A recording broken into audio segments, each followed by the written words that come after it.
Do not be deceived. Baylor is on a bit of a losing streak, but they've got 2 first-round NBA draft picks on that roster.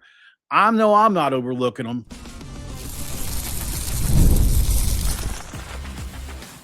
You are Locked On West Virginia, your daily podcast on the West Virginia Mountaineers, part of the Locked On Podcast Network, your team every day. And what is up, guys? Welcome back in. My name is Mountaineer Paul. This is a Locked On Oklahoma State, or I'm sorry, not Locked On Oklahoma State, Locked On Baylor, Locked On West Virginia crossover. Just did this with Cody last night. And we've got Cam Stuart in here with us where we're going to be talking some basketball. Really excited to be doing it, man, because we just don't have Cam on enough. And he's one of the better talents at our spot, what we like to call Locked On.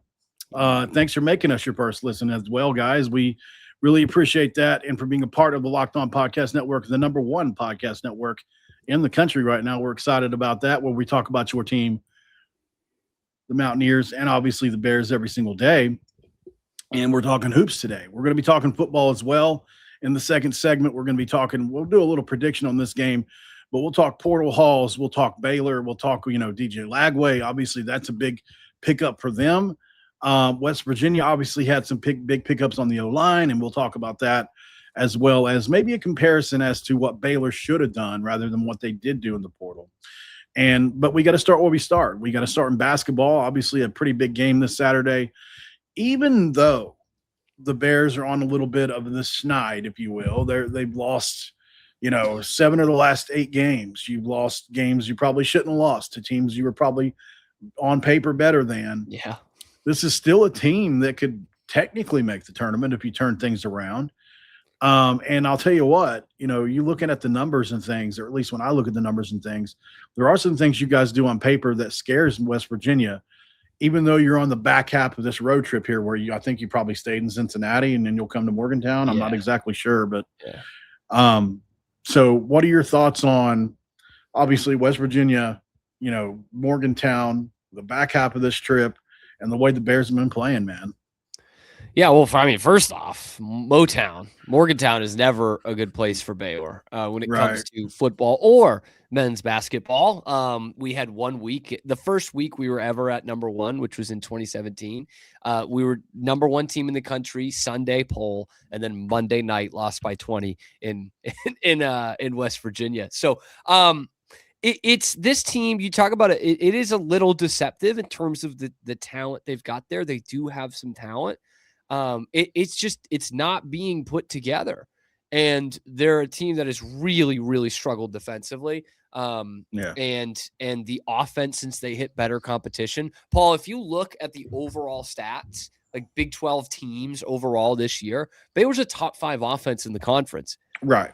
But if you take it to just the conference games, which Baylor did not have a great non-conference schedule like they usually do. If you take it just the conference games, they're second to last in offense, just in terms of points per game. So it has taken a dramatic dip as the competition has gotten better. And I honestly, I see from this game, Paul, this has happened a lot in the history of these two teams playing. I have a feeling this is going to be one heck of a rock fight on Saturday. Yeah. There's going to be a lot of misses, a lot of rebounds in this one. Yeah, absolutely. It's crazy that West Virginia has been able to kind of keep this identity up through the coaching changes, right? Because we're on our fourth coach. Yeah, it's not quite press Virginia, but it's a pretty good defensive team. Well, I think you just hired who your identity is. Obviously, Ross Hodge was finished second to Houston, I think 2 out of 3 years when he was at North Texas, which you live in the area close to North Texas and Denton and what he did there. And, there's just a lot of West Virginia, North Texas turnover kind of going on in life. So anyways, you got Neil Brown going back there and just everything. And, but as far as this game goes, I was listening to 3 guys earlier, which is a really good pregame show for West Virginia that has a play-by-play for West Virginia guy and also his color guy and one of our moguls from the media that's just been around for years, and Hoppy Kirchville. They all do a show together called 3 Guys. And I picked up a lot of these stats, listening to them earlier, talking about you guys are top 25 nationally in offensive efficiency, but you said that's more non-conference. So You're not as strong a shooting team as in the conference as you has been non-conference. Is that what you were telling me earlier? Yeah, definitely. And you can see it in some of their recent games. There's these Big 12 defenses are not respecting 3-point shooting. They're going to let Baylor shoot. And we saw it in the Houston game a couple of weeks ago specifically. Baylor kind of got off to a hot start. I think they were I think they were like up 15-8 or something like that. And the place was going nuts. They had hit 3 or 4 threes. And then Baylor kept shooting.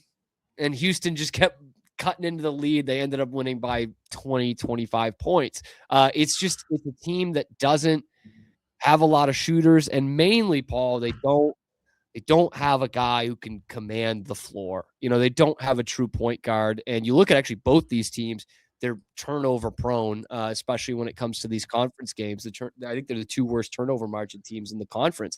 So I don't know if that's something West Virginia's had a problem with as well, but certainly for Baylor, it's just they don't have a commanding presence. They don't have a guy that the offense is running through, Yeah, right. Makes sense.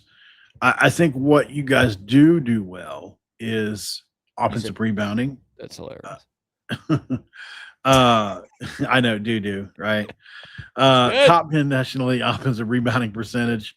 4 players rank in the top 11% nationally in offensive rebound rate, according to Brad from 3 guys. You guys generate 17% of your total points off second chances, which is in the 86th percentile.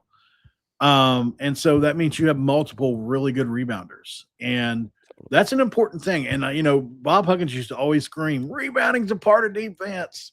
So, it's something to at least look at, along with you guys get to the line a lot. So that's a good combination.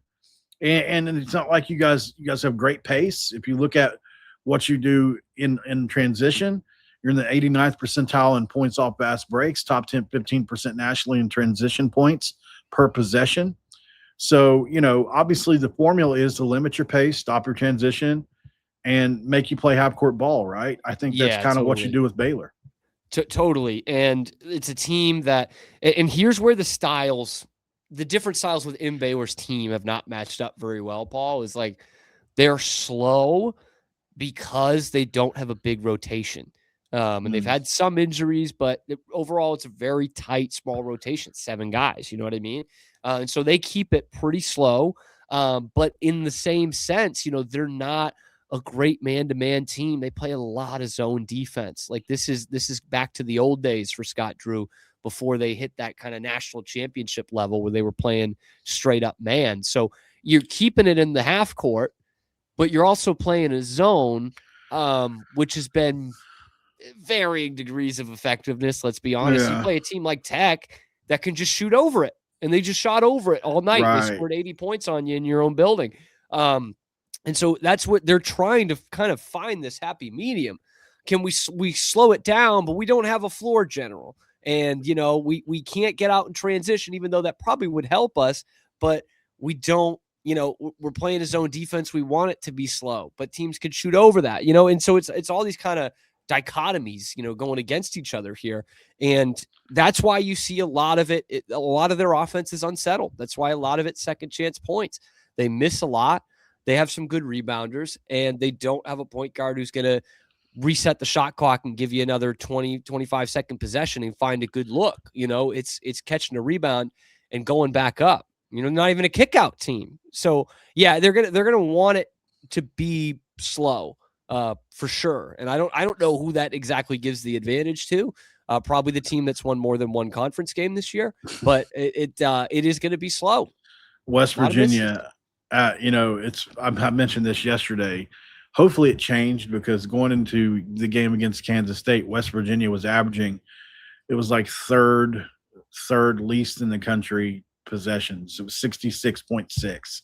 So I was like, can we just change that number like 1/10 of a point? Like instead of it being 666, can it be like 66.7 maybe? But anyways, makes me feel better. Yeah. So West Virginia is a very, very slow team, the slowest you'll probably have played this year.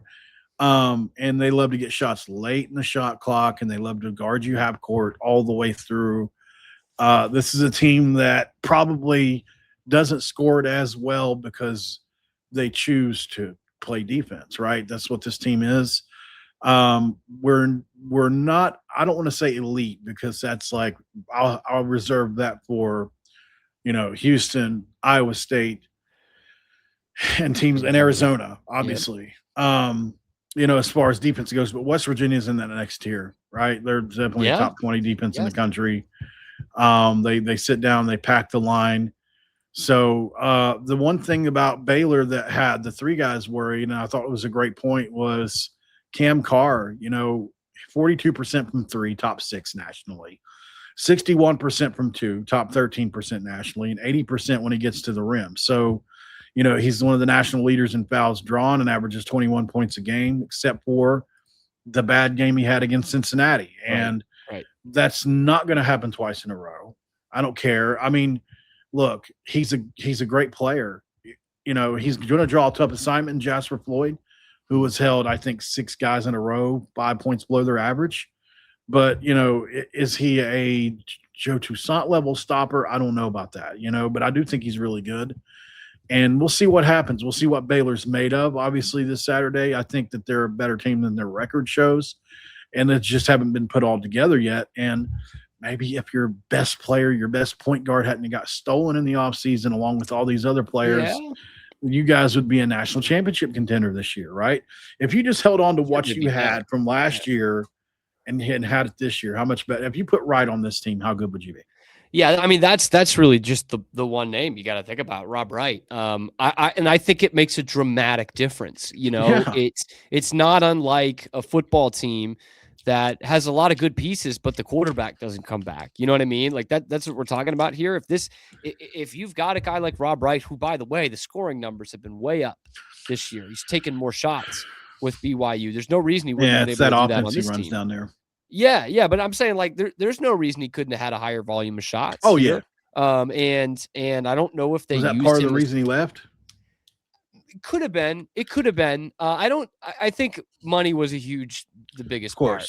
As it comes, as you know, I mean that's right. For all of these guys, right? I don't know that Baylor even used him as effectively as they should have last year, because they were paying a lot of money to Jeremy Roach to come in, and that ended up being just a mess, basically. But if Rob Wright's on this team, what a name from the past. I mean, it just seems like Roach was at Duke 20 years ago, forever, or whatever it was. Yeah, forever, man. But if Rob Wright's on this team, we're talking about better looks for Cam Carr, who's already over 20 points a game. I think you're getting the most out of Caden Powell if you have a true, point guard running the pick and roll here. And I think it opens up a lot for Tounde Yessoufou, who is a freshman 5-star guy. There's another one. And we see NBA player. Absolutely. But we see it all the time, Paul, with these high octane freshmen. And we saw a bit with VJ Edgecombe last year. It's a huge step another one to play in the Big 12. It is a huge step, and you just don't have a ton of space. And it's tough to blame these 18-year-olds for not getting great looks. If Rob Wright's out there, it's a lot easier for a guy like Tounde Yessoufou. I'll say that. Yeah, let's go to break really quick since we're at about 13. And we'll talk a little bit more about this and give a prediction right after the break, guys. We got some football to talk about. Don't worry, we'll be right back. And somebody a lot prettier than me and Cam have something to tell you. Hi, everyone. I'm Kalia Butler, host of Locked On Women's Basketball, and this is Mazda's Women's Basketball Snapshot, celebrating the work no highlight reel can ever capture. The WNBA has released its 2026 schedule featuring a 44-game regular season beginning on Friday, May 8th. The league's historic 30th season includes expansion teams Portland Fire and the Toronto Tempo, with opening weekend highlights such as Caitlin Clark and the Indiana Fever hosting Paige Beckers and the Dallas Wings, and a rematch of the 2025 finals between the Aces and the Mercury. In college hoops, South Carolina handed Vanderbilt its first loss of the season with a dominant 103-74 win. These moments are earned off the clock, those long before the lights ever come on. The sweat, the fakes, the doubt, the scrapes, and coming back for more every time. Mazda puts the same drive into every detail. Wins define the moment. Putting in the work, that defines you. There's more to a Mazda because there's more to you. And, of course, we're back here in segment 2 where I will not be cracking a dew, but I do have a Gatorade. I know it's crazy, right? Cheers, brother. Absolutely. Cheers to you. What flavor is that? This is just a classic fruit punch. Just a classic. You know, Classic and fruit you know punch what is it's born good. out of is we got a ton of snow here. And so I haven't had my flavored water, you know, because I've been able to take the car out. So I've just been walking to some convenience stores and picking up some of these when I can. You got a lot of snow there. Really? Yeah, up here in Mass, we got over 2 feet, man. Over 2 feet of snow. For whatever reason, I know you're from Massachusetts, and I keep forgetting because you cover Baylor. I keep thinking Well, I just moved back, Paul. I'll give yourself some grace. I just moved back a couple months ago. Okay. Got it. That's all. Yeah. And I do cover the Baylor team. So yeah. I was in Texas for a long time. It's not too far of a stretch to think you might live there. No, it's not, Paul. And I did for forever, God. for 10 years, man. Oh, Lord. Okay. So we went over a couple of the Baylor guys. Obviously, you said Tounde Yessoufou, or is it Yessoufou? Yessoufou. Okay. Got it. Obviously he's another guy that's an elite defender, top steals rate in the top 7 nationally, really good player. He struggles on catch and shoot jumpers, right? Yeah. Not great there. Can score it on post ups. He's really active around the basket. If you watch him, even Cincinnati. So I think you're losing because the roster's young. It's new. You haven't gelled yet. It's really a transition heavy style that, the pace needs to be controlled. And when that doesn't happen, you guys can struggle because it becomes a half-court game. We kind of went over that. But, with West Virginia, obviously this is going to be a really big home crowd, probably anywhere between 11, 12, maybe 13,000 people. We might even be filled up. Trey Eaglestaff. I don't know how much you remember about him in the offseason. I was gonna ask about him because we talked on a show together. I love the Eaglestaff edition. Obviously been looking at it, but I want to hear your thoughts because I see the numbers are lower, but that's a step up in competition and a step up on his own team. I think it's been good, but it took him about 12, 13 games to really get going, and it was a mental thing. He even mentioned it. He mentioned it one post game and said, I just got to stop reading what people are writing about me. Like, it was really he went from North Dakota State to big fish, small pond in West Virginia, where you're a celebrity everywhere you go. Right. Yeah. And he's a very distinct looking guy. He's got some Indian in him. At least I'm pretty sure he does. Native American, so anyways, he's really turned in some really good performances. He does have an off night, but man, he won us the game against Kansas State the other night. It's funny because he's one of our 3 best defenders, which you would have never predicted coming into the year. And that's by the numbers. I'm not just saying that. Like, he's not an elite athlete defensively, but man, he is 100% try hard and was really put himself in multiple good positions. And he's long. He's 6'7". He's got long arms. But, offensively, he's really turned it on. Really, really good shooter, can get to his right and do a couple things. He likes to go right. He likes to shoot. He likes to cross back to his left. And those are kind of his moves. He's a big, hezzy guy. But obviously, Honor Huff is the engine that makes this team go. Right. The best 3-point shooter in the league. It's not – I mean, I don't care who you mention alongside him. I haven't seen a guy that makes more difficult shots than Honor Huff. He's just that good, and we're excited to have him. At 5'10", you would never think a guy could be as good as he's been, but he has not. Coming up from Chattanooga has not deterred him one single bit. He's been everything. Yeah. Like, he's got a bit of an edge to him. I like watching it. You know what I mean? Yeah, he has not been, I guess no pun intended, but like, he hasn't shrunk in the moment at all. No, you know what I mean? all. Like, he's like, player. I deserve to be here. And I love that. Yes. Yeah. And so that tandem works really well. And then obviously Ross Hodge brought some from North Texas guys in with him, and Jasper Floyd, his point guard, and then Brendan Laurent, who was on the Final Four team for FAU and now has grown into a 6'9" monster in the middle of our lineup, who does everything well. He's a good defender. He's good in the middle of the paint. He's good at rebounding. He alters shots. He does a little bit of everything for us. And then, you got a guy and a couple other guys really we've kind of tightened up the rotation, 8, 9 guys now.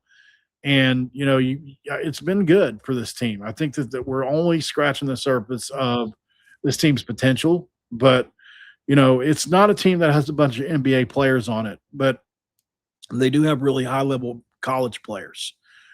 Like I would consider like an Honor Huff, like he's in that Steph Curry mold, right? He's a guy that can just change the game. He's one of those guys like in training. He's like Kate. I'll tell you what, he plays just like Caitlin Clark. Like that's a very similar way they play the game, right? Steph and Caitlin Clark. This is a shining, a really glowing endorsement here, Paul. Oh yeah, and I mean, I'm not saying he's that elite of a shooter. Yeah, he's in that category though. He just, he's that guy. As soon as he crosses half court, you've got to get on him. He'll logo you to death if you don't. And then he gets in rhythm. It can be 3, 4, 5 in a row. We've seen it multiple times this year.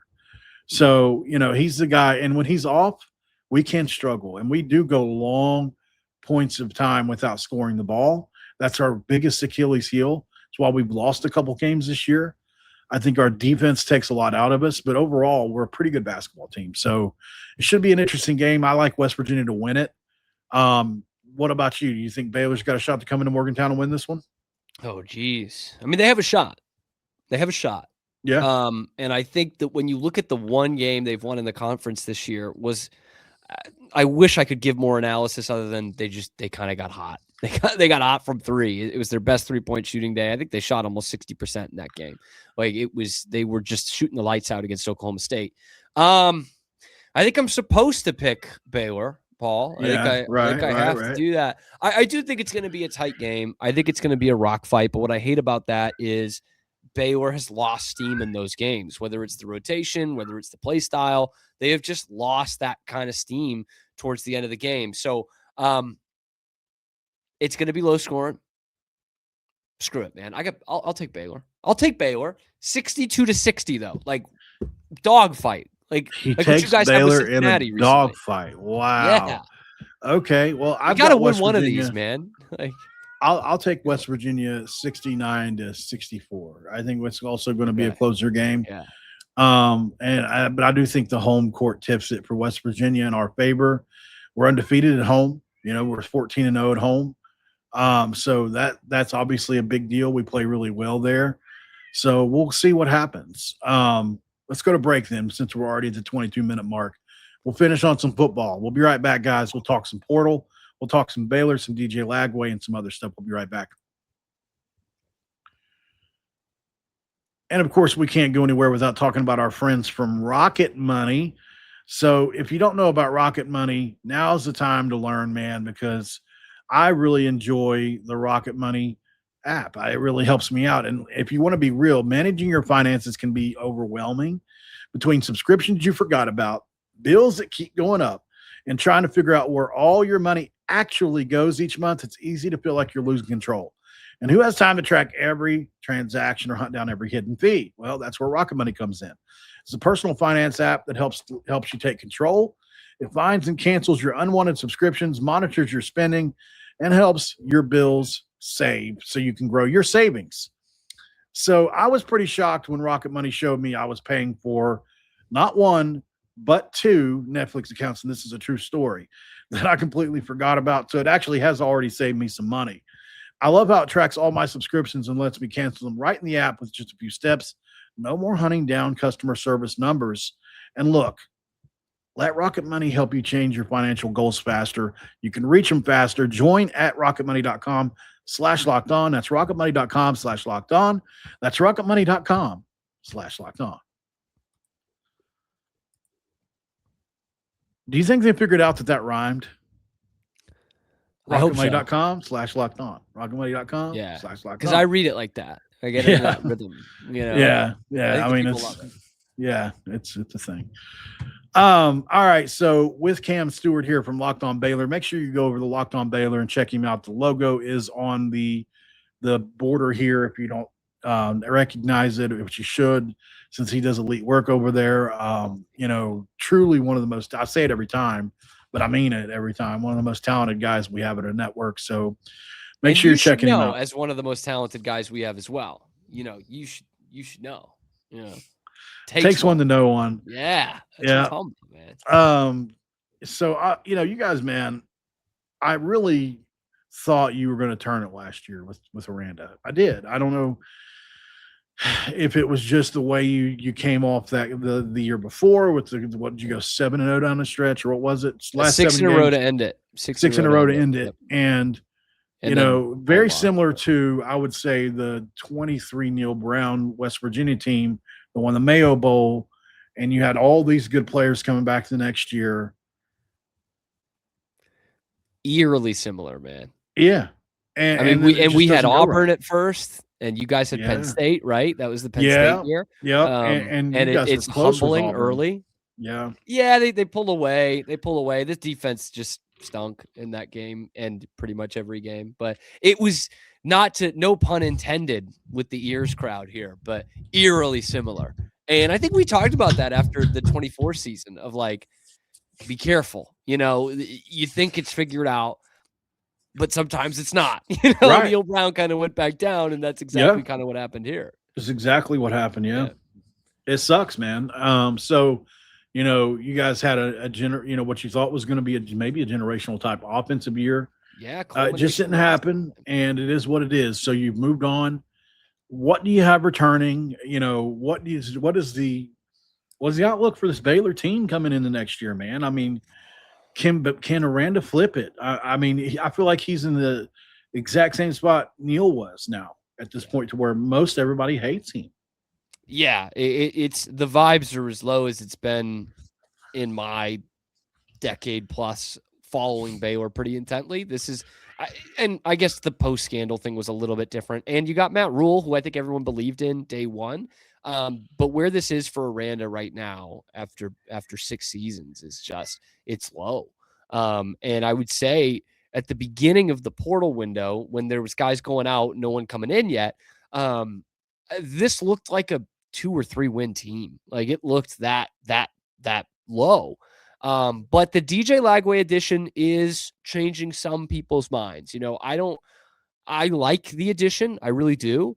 But I don't know that it exactly gets them to bowl eligibility, so that's kind of what we're talking about here, like a fringe bowl team.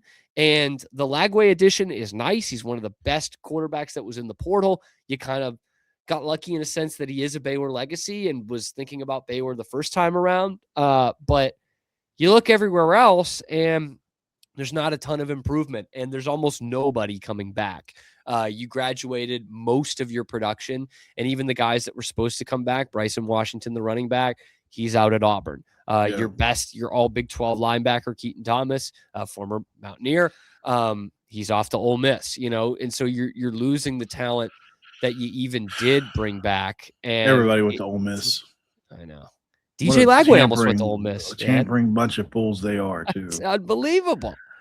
It's unbelievable. And the NCAA is not going to. I feel like they extra tamper, if there's such a thing. Like, well, they're trying to strike while the iron's hot. You know what I mean? They're sniffing the blood. They're like, there's no regulation. Yeah, we need to play ball like Alabama has. They better hope that they don't decide to retroactively go back and do things about all this, which they probably can't, because like 75 or 80% of America would be in trouble. Yeah. But, I do feel like there are some teams that are predatory. It's one thing to send a message to a player, maybe, like Dabo said, but like once the coach gets involved and says, hey, man, leave my guy alone, that's insane to me. I can't believe that they still was like, screw you. Like, we want your player. We're going to take him. We're going to keep offering him money. And they just wore him down. And it's just like, man, like, at what point do the adults start making decisions for the kids that are good? It just doesn't seem like it's on the horizon. Yeah, and you're right, dude. Like, so many of these come down to it, and I'm like, is this even good for the player? You know what I mean? Like, beyond the money, like, and Lagway. So Lagway committed to Baylor, and then did at least one visit after he committed. The visit was to Ole Miss. Yeah, I was up in the air. I'm like, is this like good advice to give to the kid? Like, that's not really how the real world's supposed to work, right? You know what I mean? Like, I don't think that's instilling good things. And it's tough for me to sit here and blame the 18, 19, 20-year-old kid, right? Because there's people in his corner, there's parents, there's agents, there's coaches, that it's anyway. But yeah, it's craziness. We all know it's the Wild West. You just got to make it where you can make it. And seeing the rest of this portal class for Baylor, it's not striking a ton of confidence in me yet. In fact, I would say, Paul, who Dave Aranda and the Baylor Bears should really be taking notes from, is how your Mountaineers have handled the transfer portal. We need to fix these lines. Right. West Virginia needed to as well, and they're actually doing it. Yeah. Yeah, it's the one thing you could say West Virginia absolutely unequivocally did, which is they fixed the offensive line for what, because so much of what Rich Rodriguez is and does, not only just as the program as far as being tough, but just how things roll. You've got to be able to sustain drives. You've got to be able to not go 3 and out with this, it's pretty well known Rich Rodriguez is either number 1 or number 2 in tempo every year. So even among teams that run tempo, he's the fastest or one of the 2 fastest. So it's really extra hurtful whenever you go 3 and out with a team like we have. But it's also the opposite of that is if you can get 5 yards on a first down, it's, as most teams that run tempo, it changes the game. And West Virginia went out and signed, like I said, 2 first-team offensive guy, first-team all-conference offensive linemen from Jacksonville State. They got a guy who's never get up a sack in his career from Wyoming. They got a guy who's never get up a sack in his career from K-State, and Devin Vass, who spent the last 7 games at K-State last year just dominating people, including Utah, which I've got every snap of that game. I've watched it so many times. It's so fun to watch him just beat Utah to death. Sorry, I had to get that out there, but they also went out and got a 6'7", 320-pound offensive tackle from UConn in Carson Cassidy. And UConn, obviously, Jim Mora upgraded his job and went somewhere else because of how good they were. So, West Virginia they didn't go anybody, not one guy that wasn't a starter where they were at offensive line wise. Like they invested, I would imagine. I know for a fact they invested, $600K in one guy, $400K in a couple other guys. So they were spending between 4 and 6 on all 6 of these guys. So they invested a couple mil into the offensive line at least, if not a little more. So, I think it's, and that's not to even mention that you're probably going to have a true freshman starting on the offensive line, even though you brought all those guys in, because you flipped Kevin Brown from Penn State, the number 3 offensive lineman in the nation, on signing day, and he is just an elite player. Like whenever I had Brian on from Locked On Portal, he was like, "Oh my God, he was fawning over him." Like Brian knows everybody, man. Yeah, he's got the scouting report, so he's giving you that. Yeah. So obviously, it's really exciting. And then West Virginia obviously did some things on the D line as well that you can be excited about if they work. West Virginia's fixed on both sides of the ball, offensive and defensive line-wise. But there are still other things that need to be worked out, obviously, for West Virginia to be successful this year. But, if you're Baylor, I think you can ask that question. Was the quarterback play the right move, or should we have done what West Virginia did, which was spend $800K on a guy that has a lot of upside like we did Michael Hawkins from Oklahoma and invest the other 1.5 or 2 million somewhere else? What did you guys pay for him? Do you know? Don't know. I gotta imagine it's over $1 million, even though he had struggle in definitely the it's over $1 million for sure. Yeah. The Colton Joseph went to Wisconsin for 2.7. Yeah, that's a good point. Lagway's got to be worth more than that. And so, it brings up an interesting point. Like Walker White, who was here last year, he came in from Auburn. He hadn't played at Auburn. He didn't take many snaps, didn't take any snaps here, and he entered the portal, and now he's at Central Arkansas. And so I don't know how much that blew up their plans that he transferred because he hadn't played, he hadn't taken any snaps. So I was before the portal even opened, I was of the mindset of they're probably just going to bring in, G5 guy with a ton of experience, high floor, low ceiling kind of guy who can get the car in the garage for you for a year, because you do have a guy they really like in Edward Griffin, who was a true freshman this past year, ended up becoming a 4-star guy, and you got a 4-star quarterback behind him who's just coming in this year, Quinn Murphy, who played high school football for Jason Witten. And like, they like both of those guys, especially Griffin, a lot. So I do think those are still the long-term plans. But I was thinking, okay, maybe you bring in one of these super experienced guys for a year. And, if something's up worst case is these kids don't play, the Murphy or the Griffins, but they're learning a lot. They're carrying the clipboard. They're ready to go. And if it's not working, you're 2-4 halfway through the season, and Edward Griffin has taken a ton of the reps as a backup in practice, then you trot him out there. You got nothing to lose.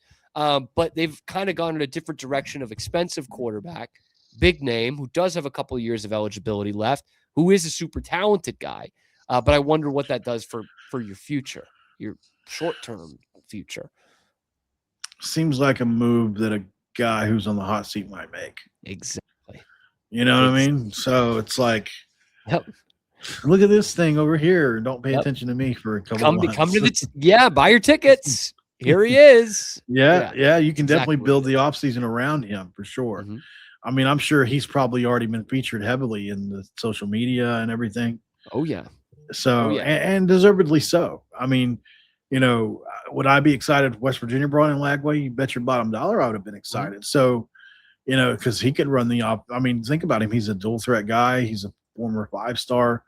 Not exactly sure what happened at Florida, and that does give you a cause to pause maybe, but it's not like he was exactly on a good football team in Florida either. So right. It's going to be interesting, man. Well, we'll see what happens. Obviously, West Virginia and Baylor don't play each other this coming year, which is weird. But obviously maybe in the championship game, if it happens, you never know. Probably. We'll see there. Arlington Friday night. That's probably how it'll actually go. Oh, no, God. Yeah. Guys, make sure you following Cam Stuart over at Locked On Baylor. He does an awesome job over there. Anything else you got going on that you want them to see? Well, I want them to see your show some more, Paul, because I know you're doing a lot of this in-depth basketball, all week, and so I want, if people want more of a look at West Virginia than what we gave you here, check out Lock On West Virginia with Mountaineer Paul, man. It's one of the best damn shows that we have. Easily. The best. What's that show? That show used to be called the Best Damn Sports Show, period. Yeah, that's it. Yeah. Good stuff. All right, guys. For Cam, for me, we appreciate you guys for being here. Don't forget to like the video before you leave. Subscribe if you're new to either channel. And absolutely positively, don't forget. And look, we try not to forget about the Everydayer Club, because it is a big deal. And if you're not, already subscribed to a Discord server on one of the other ones, I don't know if you can do more than one. I'm assuming you probably can. Check out one of ours here, because obviously the Everydayer Club is a big deal if you want to do it. It's lockedonpodcasts.com. That's with an S, /Everydayer Club. I'll put the link in the chat. It's basically you get ad-free audio on the audio side of things. You get some cool gear, and you can also talk to us in our Discord server. So if you're into that, make sure you check it out, guys, and we'll see you there. Other than that, guys, we're asking you to check out Locked On Portal next. Brian does an awesome job over there. He's as plugged in as they get, man. I'm going to tell you that right now. He got me a really cool source earlier this offseason. So he's a guy, man. He's a dude. He's been around forever, very well respected. So check him out too. We'll see you guys on the next one, right here on Locked On West Virginia and Locked On Baylor. We'll see you next time. We're out of here. Q Country Roads.